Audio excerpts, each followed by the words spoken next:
Un applauso straordinario all'amministrazione comunale, a tutti i volontari, a coloro i quali garantiscono la sicurezza, agli espositori senza i quali queste manifestazioni non funzionerebbero, ma soprattutto anche ai tanti cittadini veneti presenti, perché se realtà come questa funzionano perché c'è anche la presenza del pubblico che ancora una volta rende grande questa manifestazione. Come da tradizione, a tagliare il nastro che ha dato il via all'antica fiera di San Gregorio è stato il governatore del Veneto Alberto Stefani, per la prima volta a Valdobbiadene nel nuovo ruolo istituzionale. Un evento attesissimo che conta ormai 350 espositori tra artigiani, artisti, produttori e poi macchine agricole e servizi affini all'universo vitivinicolo.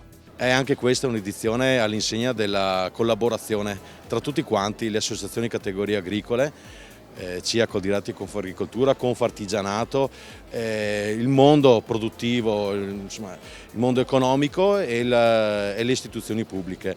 È un'occasione molto importante per confrontarci sui temi di attualità e sui temi futuri, lo sarà anche quest'anno, sia all'interno delle stanze durante i convegni, ma soprattutto proprio qui in Piazza Marconi. Insomma, è d'uso, soprattutto il lunedì, insomma, avere incontri che poi delineano quelli che sono gli impegni e le sfide dei prossimi mesi di quest'anno. Sfide che vedono in prima linea la cantina produttori di Valdobbiadene.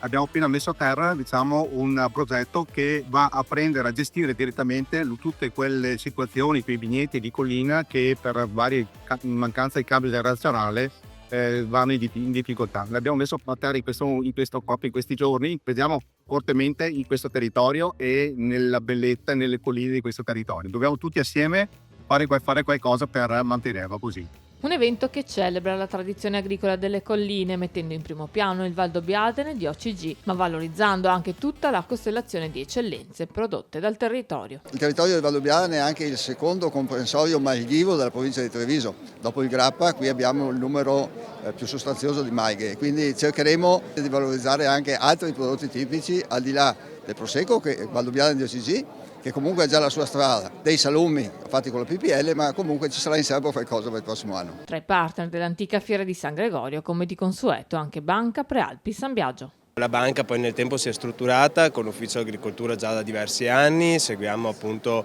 l'agricoltura, i rischi a essi connessi anche con l'ufficio assicurativo, quindi ci sono delle cose studiate ad hoc per fare il vestito sartoriale al cliente. Essere una banca piccola ci porta comunque a riuscire ad essere molto più vicini al cliente ed è questo il nostro punto di forza fondamentale.